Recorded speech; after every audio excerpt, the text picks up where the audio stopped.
بسم اللہ الرحمن الرحیم الحمدللہ رب العالمین والصلاة والسلام علی اشرف المرسلین سیدنا و نبینا محمد وعلی آلہ واصحابہ وازواجہ وذریاتہ واہل بیتہ اجمعین ومن تبعہ الی یوم الدین اللہم اجعلنا منہم یا رب العالمین. اعوذ باللہ من الشیطان الرجیم. رب اشرح لی صدری ویسر لی امری واحلل عقدۃ من لسانی یفقہوا قولی. آمین یا رب. السلام علیکم ورحمۃ اللہ وبرکاتہ. الحمدللہ پچھلی بار یہ ہمارا نواسا ہے جس نے یہ کام کیا. اللہ تعالیٰ سے جزائے خیر دے. میں اس سے ملاتا ہوں. ادھر آئے. یہ وہ دلالی شخصیت جس نے یہ کام کیا الحمدللہ. پھر دوبارہ الحمدللہ پھر یہ سلسلہ ہے الحمدللہ. ہم لوگ سورۃ التوبہ آیت نمبر 34 تک پہنچے تھے، لیکن شروع کرنے سے پہلے تھوڑی سی بات پھر نماز کے بارے میں کرنا چاہتا ہوں. پچھلی بار ہم لوگوں نے دیکھا کہ قرآن میں اللہ رب العزت نے ایسے ایمان والوں کا ذکر کیا ہے جو جنت کے وارث ہوں گے، جنت الفردوس کے وارث ہوں گے. اللہ تعالی ہم سب کو اس کا وارث بنائے. ان کا ذکر کیا ہے. اس میں ذکر کرنے میں کئی خوبیاں ان کی گنائی ہیں. ان میں نماز کا ذکر سب سے پہلے ہے، اور نماز کے حوالے سے جو باتیں ہم لوگوں نے دیکھی کہ سر نماز میں وہ خاشعون خشیت، اس کے بعد دائمون ہمیشہ پابندی کے ساتھ، اور پھر یحافظون دو بار آیا ہے. ایک بار یحافظون کا صیغہ آیا ہے صلوات کے ساتھ، یہ نماز کی جمع کے ساتھ، اور دوسری بار یحافظون کا صیغہ آیا ہے صلاۃ کے ساتھ، نماز کے ساتھ. اللہ کی کتاب، اللہ کی ذات بڑی حکمت والی ہے. کیوں اس طرح اللہ رب العزت نے ایک جگہ نمازوں کا ذکر کیا ہے اور ایک جگہ صرف نماز کا ذکر کیا ہے. نمازوں کا ذکر تو نماز کی عمومی محافظت، 5 وقت کی نماز ہو گئی، اور جہاں نماز کی حفاظت کی بات کی گئی ہے میں اس کے متعلق تھوڑا سا کہنا چاہتا ہوں کہ یہ اس سے کیا مراد ہے. نماز کی حفاظت، نماز میں جو قرآن پڑھا جا رہا ہے وہ ترتیل کے ساتھ پڑھا جائے، یعنی رک رک کے پڑھا جائے، اسے سمجھتے ہوئے پڑھا جائے. ہم لوگوں کی یہی بہت بڑی مجبوری ہے. ہمیں چاہیے کہ نماز میں جو چیزیں ہم پڑھتے ہیں، سورۃ الفاتحہ، اس کے ایک ایک لفظ کے معنی بھی جب ہم پڑھ رہے ہیں تو ہمیں پتہ لگے کہ ہم کیا بول رہے ہیں. یہ نہیں ہوتا اکثر و بیشتر الا ماشاء اللہ کہ یہ نماز میں پوری ترتیب کے ساتھ پڑھا جائے، رک رک کے پڑھا جائے، جلدی نہ پڑھا. الحمدللہ رب العالمین الرحمن الرحیم ایسے ریس نہ لگایا جائے، سکون کے ساتھ پڑھی جائے. نبی کریم صلی اللہ علیہ وسلم کے بارے میں آتا ہے روایت کہ آپ جو ہے سکون کے ساتھ، اور جو حروف مدہ ہوا کرتے تھے یعنی الف واو اور یہ، ان کو ذرا کھینچ کے پڑھتے تھے. تو یہ ہو گئی ایک بات. یہ سمجھ کے پڑھا جائے، اس کی اہمیت اتنی ہے. ایک حدیث میں جو صحیح مسلم کی ہے، اس میں یہ بات آئی ہے کہ جب اللہ کا عبد، جس کا ترجمہ بندہ کر دیا جاتا ہے، اس کا صحیح ترجمہ غلام ہے، جب اللہ کا غلام کہتا ہے سورۃ الفاتحہ پڑھتے ہوئے الحمدللہ رب العالمین، تو اللہ تعالیٰ جواب دیتے ہیں، کہتے ہیں حمدنی عبدی، میرے عبد نے، میرے غلام نے میری حمد بیان کی. جب بندہ کہتا ہے الرحمن الرحیم، تو اللہ تعالیٰ فرماتے ہیں اثنا علیہ ربی، عبدی، میرے غلام نے میری تعریف بیان کی، میری خوبیاں بیان کی. جب بندہ کہتا ہے مالک یوم الدین، تو اللہ تعالیٰ فرماتے ہیں کہ مجدنی عبدی، میرے رب نے، میرے عبد نے، میرے غلام نے میری بزرگی بیان کی. اور اس کے بعد اللہ تعالیٰ کہتے ہیں کہ یہ تمہارے لیے ہے، تم جو چاہو مانگو. الفاظ ہیں ھذا لعبدی ولعبدی ما سأل، یہ میرے غلام کے لیے ہے اور اب اس کے لیے وہ ہے جو وہ سوال کرے، اور ہم سوال اس کے بعد کرتے ہیں کہ اہدنا الصراط المستقیم. نہیں سوری، بیچ میں نے چھوڑ دیا. وہ جب بندہ کہتا ہے، جب اللہ کا غلام کہتا ہے کہ کیا ہے، الحمدللہ رب العالمین الرحمن الرحیم مالک یوم الدین ایاک نعبد و ایاک نستعین، اللہ تعالیٰ فرماتے ہیں کہ یہ میرے بندے کے لیے ہے، وہ مجھ سے جو سوال کرے. ایاک نعبد و ایاک نستعین میں ہم کیا کہہ رہے ہوتے ہیں؟ اے اللہ، ہم صرف آپ کی ہی فرما برداری اور اطاعت کرتے ہیں، آپ سے ہی مدد چاہتے ہیں، مدد کسی اور سے نہیں. تمام معاملات میں مدد آپ سے ہی مدد کا سوال کرتے ہیں، آپ سے ہی فریاد کرتے ہیں، آپ سے ہی دعا کرتے ہیں. اگر یہ بات ہم سمجھ رہے ہیں اور سمجھ کے اگر کہا جا رہا ہے تو کیا ایسا بندہ کبھی شرک میں مبتلا ہو سکتا ہے؟ کبھی نہیں ہوگا. لیکن ہماری مجبوری یہ ہے کہ ہم پڑھ تو دیتے ہیں لیکن سمجھتے نہیں. پرانا واقعہ ہے، کوئی تقریباً 35 سال پہلے کا. ایک مسجد میں انڈیا گیا ہوا تھا، اس وقت کی بات ہے. ایک مسجد میں امامت کے لیے ایک صاحب آئے. اس کے بعد اپنی سرحد دکھائی انہوں نے کہ مولوی ہیں، امام کی جگہ ان کو دی جائے. وہ اپنے مسجد کے جو کمیٹی کے جو انچارج تھے ان کو دکھا رہے تھے. باتوں باتوں میں جب میں نے ان سے کہا کہ سورۃ الفاتحہ نماز میں کیا پڑھتے ہیں، کہیں سورۃ الفاتحہ. تو میں نے کہا اچھا سورۃ الفاتحہ کا آپ اردو میں بتا سکتے ہیں کہ کیا ہے یہ؟ اللہ کی قسم وہ شخص الحمدللہ رب العالمین الرحمن الرحیم مالک یوم الدین سے آگے کچھ نہیں جانتا تھا. یہ ہے ہمارے ہاں مولوی کی سند حاصل کرنے والے لوگوں کی حالت. اور پھر وہ مسجد میں امام ہوتے ہیں. خدا کے لیے جو آدمی اس کو سمجھ رہا ہے ایاک نعبد و ایاک نستعین، وہ کبھی بھی شرک میں مبتلا نہیں ہوگا. وہ ایک اللہ ہی کی فرما برداری کرے گا، ایک اللہ ہی سے سوال کرے گا، اپنی حاجات مانگے گا. یہ وہی بات ہے، میں پھر بار بار توجہ دلاتا ہوں سورۃ الناس کی طرف. قل اعوذ برب الناس، تمام انسانوں کے رب. ملک الناس، ملک ہیں، بادشاہ ہیں، آقا ہیں تمام لوگوں کے. الہ الناس، الہ ہیں. جو کچھ فریاد کرنا ہے، مانگنا ہے، اس سے مانگو. بہرحال یہ پھر قیام اور رکوع اور سجود میں جلدی کرنا. نبی کریم صلی اللہ علیہ وسلم نے ایک صحابی کو 3 بار نماز دہرانے کے لیے کہا. آخر میں وہ کہتے ہیں یا رسول اللہ مجھے تو اس سے بہتر نہیں پتا. آپ نے فرمایا کہ جب قیام میں کھڑے ہو تو سکون کے ساتھ کھڑے ہو. جتنا قرآن پڑھنا ہے اتنا قرآن پڑھو، جتنا چاہو اتنا قرآن پڑھو سکون کے ساتھ. رکوع میں جاؤ سکون کے ساتھ رکے رہو، رکوع میں.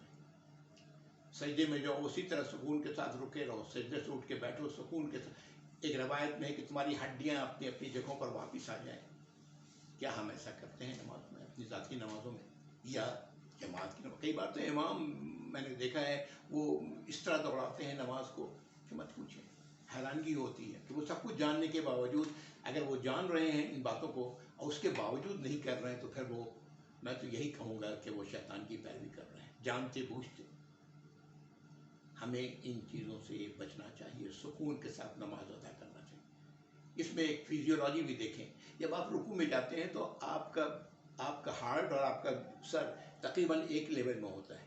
ابھی تو پمپ کر کے ہارٹ کو برین تک بلڈ پہنچانا ہوتا ہے. اس میں یہ ہوتا ہے کہ اپنے آپ فلو جو ہے وہ برین میں خون کا فلو بہتر ہو جاتا ہے. سجدے میں اور بھی زیادہ بہتر ہو جاتا ہے. پھر 2 سجدے کے بعد کہا گیا کہ تھوڑا رک کے بیٹھ کے آپ کھڑے ہوا کرتے تھے. اب یہ میں نے آپ سے ذکر کیا تھا کہ تھوڑا بیٹھنا چاہیے پھر کھڑے ہونا چاہیے تاکہ خون تمام اپنی اپنی جگہوں پر واپس آ جائے، پریشر ہر جگہ ایک جیسا ہو جائے. فیزیولوجیکلی میں کہہ رہا ہوں کہ یہ سچویشن ہے. بہرحال آج اتنا ہی، پھر آگے انشاءاللہ اگلی نشست میں پھر مزید ذکر کروں گا. اب آئیں قرآن کی طرف. ہم لوگوں نے پچھلی بار سورۃ التوبہ کی آیت نمبر 34 پڑھی تھی اور میں نے کہا تھا کہ اس کی وضاحت اگلی بار کروں گا انشاءاللہ. اس آیت کو صرف پڑھ لیتا ہوں، وقت نہیں تھا. آئیں یہ آیت دیکھتے ہیں. اعوذ باللہ من الشیطان الرجیم. یا ایھا الذین آمنوا ان کثیرا من الاحبار والرہبان لیأکلون اموال الناس بالباطل. اے ایمان والو، بہت سارے ایسے علماء ہیں، درویش ہیں، مفتی ہیں جو لوگوں کے مال کھاتے ہیں. کیسے؟ ناجائز. جائز نہیں ہے ان کے لیے وہ مال کھانا لوگوں کا، ناجائز کھاتے ہیں. وَيَصُدُّونَ عَن سَبِيلِ اللَّهِ، اور وہ روکتے ہیں اللہ کے راستے سے. جب علماء اور شیوخ اور دوسرے لوگ اگر وہ اس قسم کا کام کریں تو کیا ہوگا اس کا نتیجہ؟ عام طور سے ہم سب سمجھتے ہیں کہ بڑے عالم ہیں جی، جو کر رہے ہیں، جو کہہ رہے ہیں وہ درست ہے، اور پھر وہ غلط طریقے سے مال کھا رہے ہیں. والذین اس کے بعد اگلا ٹکڑا ہے اسی آیت کا، والذین یکنزون الذھب والفضة ولا ينفقونها فی سبیل اللہ فبشرهم بعذاب علیم. یہ جنرل بات کہی جا رہی ہے. اور وہ لوگ جو سونا اور چاندی اکٹھا کرتے ہیں اور خرچ نہیں کرتے اللہ کے راہ میں، تو انہیں خوشخبری دیتے ہیں دردناک عذاب کی. سونا چاندی جمع کیا جا رہا ہے. آج یہی تو ہوتا ہے. سونا مہنگا کیوں ہوتا ہے؟ اسی لیے تو ہوتا ہے، لوگ سونا خریدنا شروع ہو جاتے ہیں. تو انہیں بشارت دیتے ہیں دردناک عذاب کی. یہ تو اگلا ٹکڑا ہے. یہ آیت تو نازل ہوئی ہے یقیناً یہود کے اور نصارہ کے علماء کے حوالے سے. لیکن یاد رکھیں نبی کریم صلی اللہ علیہ وسلم نے فرمایا تھا کہ تم بھی وہی کچھ کرو گے جو ان لوگوں نے کیا ہے. اور آج ہم اپنے معاشرے میں دیکھیں تو آپ کو نظر آ جائے گا کہ کیا ہو رہا ہے. مزید وضاحت میں نہیں کرنا چاہتا، اتنا ہی کہنا کافی ہے. اگلی آیت، یوم یحمیٰ علیہ فی نار جہنم، جس دن وہ سونا چاندی جہنم کی آگ میں گرم کیا جائے گا، تپایا جائے گا. فَتُكْوَىٰ بِهَا جِبَاهُهُمْ وَجُنُوبُهُمْ، اور اس کے وہ تپائے ہوئے سونا چاندی سے ان کی پیشانیوں میں، ان کے پیٹھوں میں داغ لگایا جائے گا. وَظُهُورُهُمْ، اور ان کے پیٹھوں میں، جنوبہم ان کے پہلوؤں میں، اور ظہورہم ان کے پیٹھوں میں. هَٰذَا مَا كَنَزْتُمْ، یہ ہے جو تم نے اکٹھا کیا تھا خزانہ، لِأَنفُسِكُمْ، اپنے لیے تم لوگوں نے اکٹھا کیا تھا. فَذُوقُوا مَا كُنتُمْ تَكْنِزُونَ، تو چکھو مزہ جو تم نے اپنا خزانہ اکٹھا کیا تھا، اس کا مزہ چکھو. یہ ہے وہ سزا جو ایک روایت میں آتا ہے کہ یہ سزا ان کو مستقل 50,000 سال تک دی جائے گی. اس کے بعد جہاں ان کا ٹھکانہ ہوگا وہاں بھیج دیا جائے گا. کہاں ٹھکانہ ہوگا ایسے لوگوں کا؟ اللہ تعالیٰ، وہاں تو دو ہی جگہ ہیں، جنت یا جہنم. کیا یہ لوگ اللہ کے فرمانبردار ہیں؟ ظاہر ہے نہیں ہے. یہ ہے وہ بات جس کا ان دو آیات میں ذکر کیا گیا. ہم نے آیت نمبر 34 اور آیت نمبر 35 پڑھا. یہ ہم لوگ پڑھیں گے. وہ خزانہ جو سونا چاندی کا اکٹھا کیا جائے، اگر اس میں سے جو فرض زکوٰۃ کا جو حکم ہے وہ اگر ادا کیا جا رہا ہے تو الحمدللہ پھر وہ یہ سزا اس کی نہیں ہوگی. جس کا ذکر یہاں کیا گیا ہے کہ اس کو تپایا جائے گا، اسے پیشانیوں میں، پہلوؤں میں اور پیٹھوں میں داغا جائے گا، یہ نہیں ہوگا انشاءاللہ ایسے لوگوں کے ساتھ. آگے آئے گی آیت زکوٰۃ کے حوالے سے، وہاں میں زکوٰۃ کے حوالے سے کچھ باتیں کروں گا انشاءاللہ. آیت نمبر 35 ہم لوگوں نے پڑھی.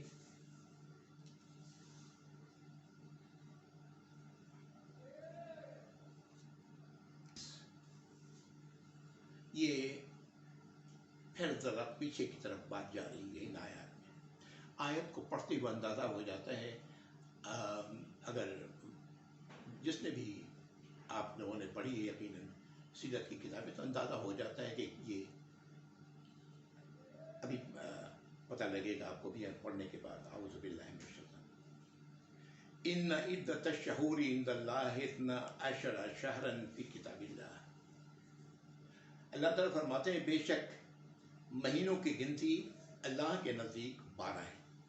12 مہینے. یہ شروع عند اللہ فی کتاب اللہ، اللہ کی کتاب میں اللہ نے جو لکھا ہے وہ مہینے 12 ہی ہیں سال کے.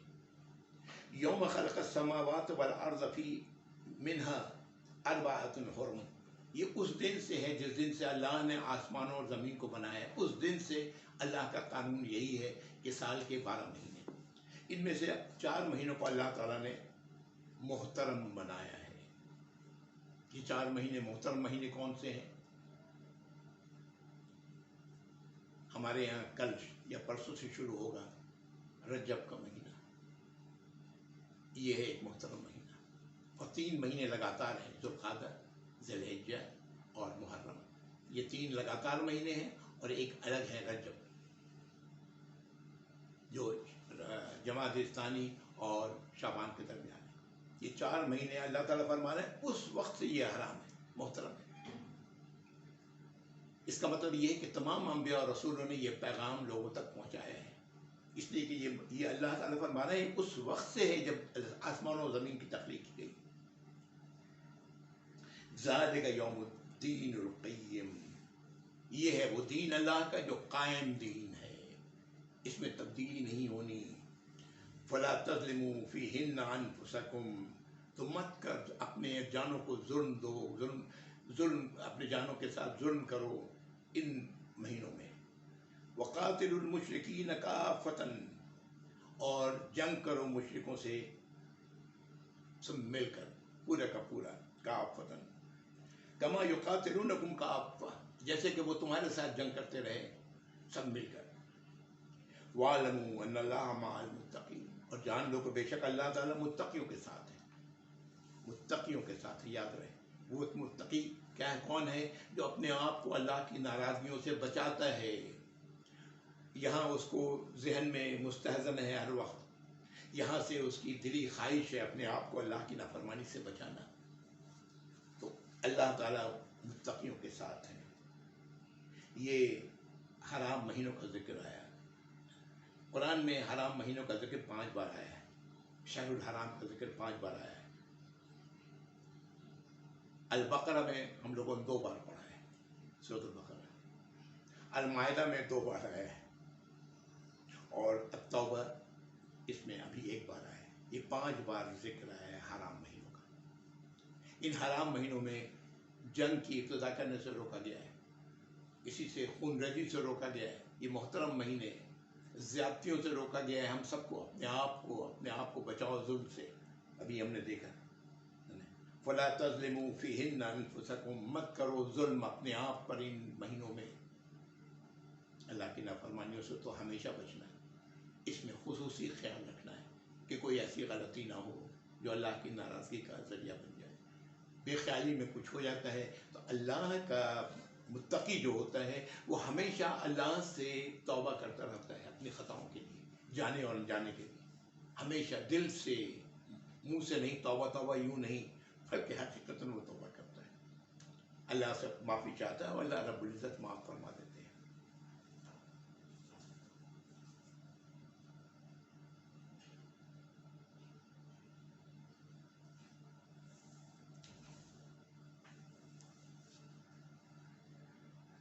پر ایک بات میں عرض کرتا چلوں کہ سن 8 ہجری میں مکہ فتح ہوا. یہ شوال کے مہینے میں یہ جو غزوہ حنین ہے یہ شوال کے مہینے میں واقع ہوا. شوال کے مہینے، سوری یہ شوال نہیں بلکہ ذی القعدہ کا مہینہ تھا. اور ذی القعدہ، یہ ذی القعدہ، ذی الحجہ اور محرم، یہ تینوں کون سے مہینے ہیں؟ یہ محترم مہینے ہیں. وہ مہینے ہیں جس کو شہر حرام کہا اللہ رب العزت نے. محترم مہینے ہیں، اور اس میں یہ جنگ ہوئی ہے. اللہ تعالیٰ یہاں فرما رہا ہے، ساتھ ہی حکم بھی دے رہا ہے کہ جنگ کرو ان کے ساتھ سب مل کر، جیسے کہ انہوں نے جنگ کیا.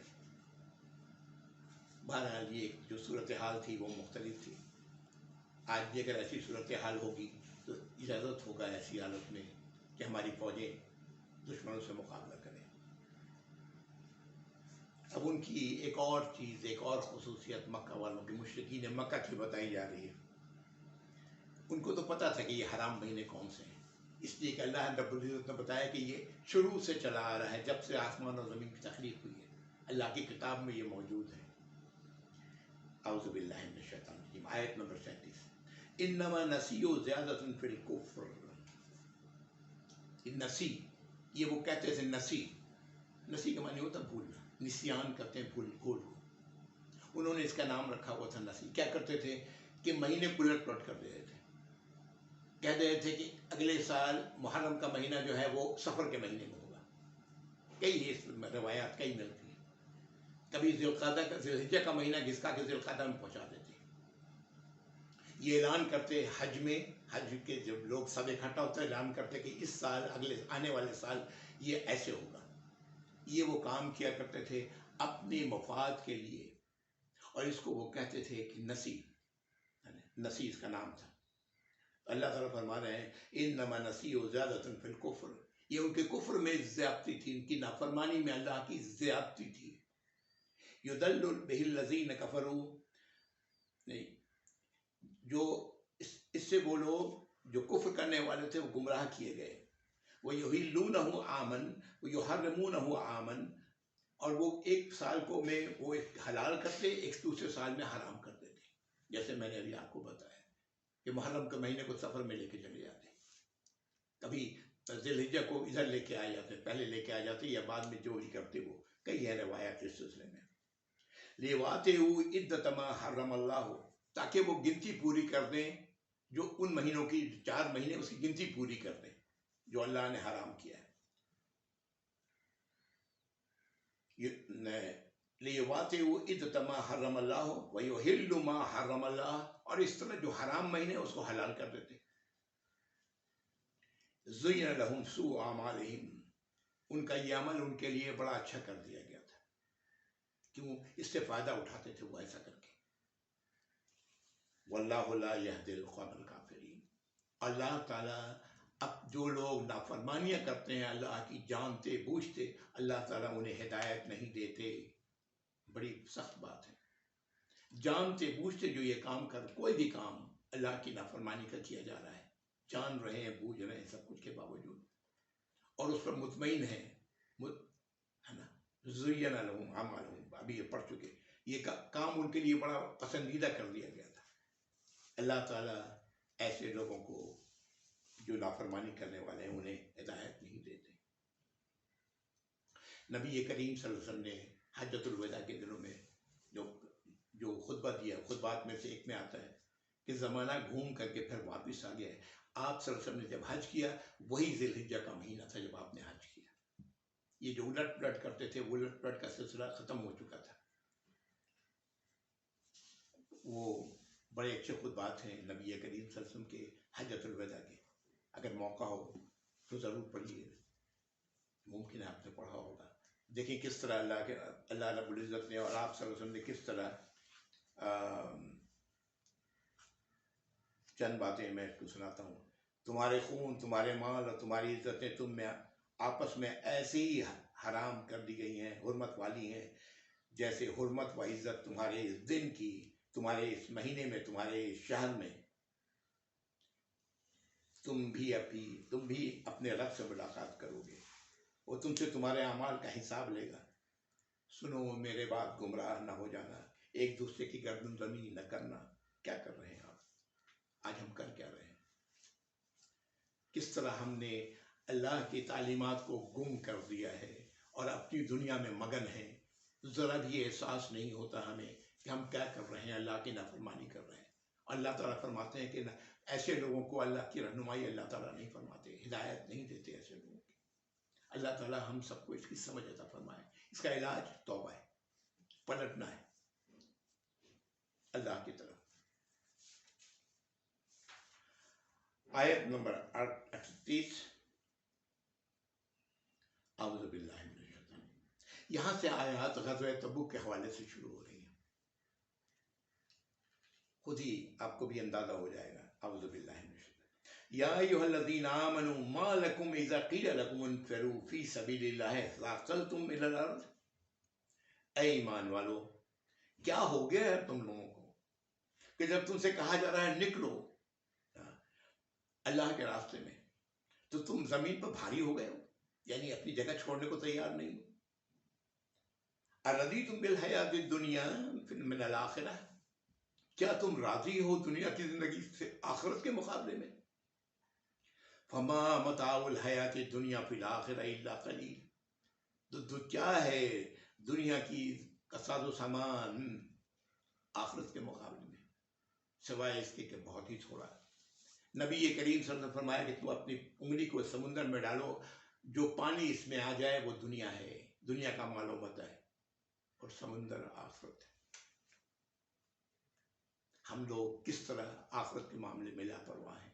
اللہ تعالیٰ ہر اس شخص کو جو کلمہ گو ہے، کہتا ہے لا الہ الا اللہ محمد رسول اللہ، ایمان کی بات کرتا ہے، سمجھ عطا فرمائے یا رب العالمین۔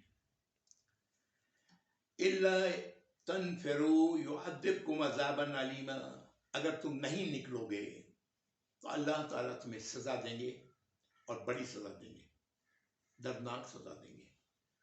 وَيَسْتَبْدِلْ قَوْمًا غَيْرَكُمْ، اور تمہیں بدل دیں گے کوئی دوسرے لوگوں سے، دوسرے لوگوں کو لے آئیں گے اللہ رب العزت جو اللہ کی اطاعت کریں گے۔ وَلَا تَضُرُّوهُ شَيْئًا، تم کوئی نقصان اللہ کو نہ پہنچا سکو گے، تمہیں اٹھا کے ایک طرف پھینک دیں گے اور اللہ تعالیٰ دوسرے لوگوں کو لے آئیں گے، تم اللہ کا کچھ نہیں بگاڑ سکو گے۔ وَاللَّهُ عَلَىٰ كُلِّ شَيْءٍ قَدِيرٌ، اللہ ہر شے پر قادر ہے۔ ہم لوگوں کو بات سمجھ میں آتی ہے، یہ کمی آتی ہے۔ ہاں، یہ جب غزوہ تبوک میں سب کو نکلنے کا حکم دیا گیا اس وقت کی یہ بات ہے۔ کچھ لوگ ایسے تھے جو نکلنے کو تیار نہیں، میں نے بتایا تھا کہ وہ سخت گرمی کا موسم تھا، تبوک کا فاصلہ بہت طویل، 700 کلومیٹر مدینے سے، اور یہ وقت تھا جب کھجوریں پک رہی تھی، وہ کھجور جو ان کی سال بھر کی غذائیت کا اصل، یہ غذائیت اسی پر منحصر تھی، کھجور پر۔ ہم لوگ کیا دھان اور چاول دوسری گندم وغیرہ ہوتا ہے، وہاں تو نہیں ہوتا تھا، وہاں تو کھجور ہی ان کی غذا ہوا کرتی ہے۔ تو ظاہر ہے لوگ تذبذب میں تھے۔ کون لوگ تھے یہ؟ اللہ کے نبی صلی اللہ علیہ وسلم کے دور میں جو لوگ تھے، جن کو ہم صحابہ کہتے ہیں۔ صحابہ انہی کو کہا جاتا ہے کہ جنہوں نے آپ صلی اللہ علیہ وسلم کو دیکھا، آپ پر ایمان لایا اور اپنے ایمان پر قائم رہے۔ یہ سب کی حالت نہیں تھی، کچھ لوگوں کا ذکر ہو رہا ہے یہاں پر، قرآن کچھ لوگوں کو۔ یہ وہ وقت تھا جب تبوک کے لیے نکلنے کے لیے کہا گیا تھا۔ یہ سب نہیں تھے، ایسے معدود لوگ تھے جن کا ذکر یہاں پر ہو رہا ہے اس آیت میں۔ اللہ تعالیٰ جو کمزوریاں ہیں اس کو ظاہر کر رہے ہیں کہ ایسے لوگ تھے ایمان والوں میں۔ اللہ تعالیٰ فرمانا کہ اگر تم نہیں نکلو گے تو تمہیں دردناک عذاب ملے گا دنیا میں، اور تمہاری جگہ دوسروں کو لے آئیں گے، اور تم اللہ کا کچھ نہ بگاڑ سکو گے، اللہ تو ہر طرح ہر شے پر قادر ہے۔ اگلی آیت، إِلَّا تَنْصُرُوهُ فَقَدْ نَصَرَهُ اللَّهُ إِذْ أَخْرَجَهُ الَّذِينَ كَفَرُوا ثَانِيَ اثْنَيْنِ إِذْ هُمَا فِي الْغَارِ۔ اللہ تعالیٰ فرما رہے ہیں اگر تم مدد نہیں کرو گے اپنے رسول کی یا اللہ کی ایسی حالت میں، اللہ کی مدد یہی ہے کہ اللہ کے حکم پر نکلا جائے۔ آپ صلی اللہ علیہ وسلم کا حکم اللہ ہی کا حکم تھا، تو اللہ تعالیٰ فرما رہے ہیں کہ اللہ نے تو ان کی مدد کی ہے، کن کی؟ نبی کریم صلی اللہ علیہ وسلم کی۔ جب کفر کرنے والوں نے انہیں نکالا مکے سے، ثانی اثنین، دو میں سے ایک، اذ ہما فی الغار، جب وہ دونوں غار میں تھے، اذ یقول لصاحبہ لا تحزن ان اللہ معنا، جب آپ صلی اللہ علیہ وسلم نے کہا اپنے ساتھی کو کہ غم نہ کرو، فکر نہ کرو، پریشان مت ہو، اللہ ہمارے ساتھ ہے، بے شک اللہ ہمارے ساتھ ہے۔ وَأَنزَلَ اللَّهُ سَكِينَتَهُ عَلَيْهِ وَأَيَّدَهُ بِجُنُودٍ لَمْ تَرَوْهَا، تو اللہ نے نازل کی سکینت ان پر، اور مدد کی ایسے لشکروں سے، اللہ نے مدد کی نبی کریم صلی اللہ علیہ وسلم اور ان کے ساتھ جو صحابی تھے ان کی مدد کی ایسے لشکروں سے جن کو تم نے نہیں دیکھا۔ وَجَعَلَ كَلِمَةَ الَّذِينَ كَفَرُوا السُّفْلَىٰ، اور اللہ تعالیٰ نے کفر کی باتوں، کفر کرنے پر جو لوگ اڑے ہوئے تھے ان کی باتوں کو نیچا کر دیا۔ وَكَلِمَةُ اللَّهِ الْعُلْيَا، اور اللہ کی بات اونچی ہوئی۔ وَاللَّهُ عَزِيزٌ حَكِيمٌ، اللہ تو عزیز ہے، سب کچھ کر سکتے ہیں، ہر چیز پر قادر ہے، اور حکیم ہے، حکمت سے بھرپور اللہ کی ذات ہے۔ یہ حوالہ ہے اس وقت کا جب غار ثور میں نبی کریم صلی اللہ علیہ وسلم، ابو بکر صدیق رضی اللہ تعالیٰ عنہ، یہ دونوں تھے اس وقت جو ہجرت کے ساتھی تھے، وہ ابو بکر رضی اللہ تعالیٰ۔ یہ قرآن کا وہ مقام ہے جہاں پر اللہ تعالیٰ نے ابو بکر رضی اللہ عنہ کو صاحب کہا ہے، ان کے ساتھی۔ اللہ تعالیٰ فرما رہے ہیں کہ اگر تم نے مدد نہیں کی ایسی حالت میں تبوک کے غزوے کے حوالے سے زمین پر تم جم کے بیٹھے ہی رہے تو اللہ تعالیٰ نے تو اس وقت بھی آپ کی مدد کی تھی صلی اللہ علیہ وسلم، آئندہ بھی کریں گے۔ ایسے لشکر اس وقت بھی اتارے تھے جن کو تم نے نہیں دیکھا تھا، اب بھی اتاریں گے۔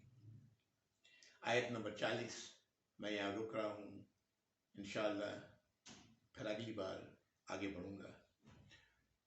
وآخر دعوانا الحمد للہ رب العالمین، وصلی اللہ علی محمد وعلی آلہ واصحابہ وازواجہ وذریاتہ واہل بیتہ اجمعین ومن تبعہ الی یوم الدین، اللہم اجعلنا منہم یا رب العالمین۔ السلام علیکم ورحمۃ اللہ وبرکاتہ، جزاکم اللہ خیر۔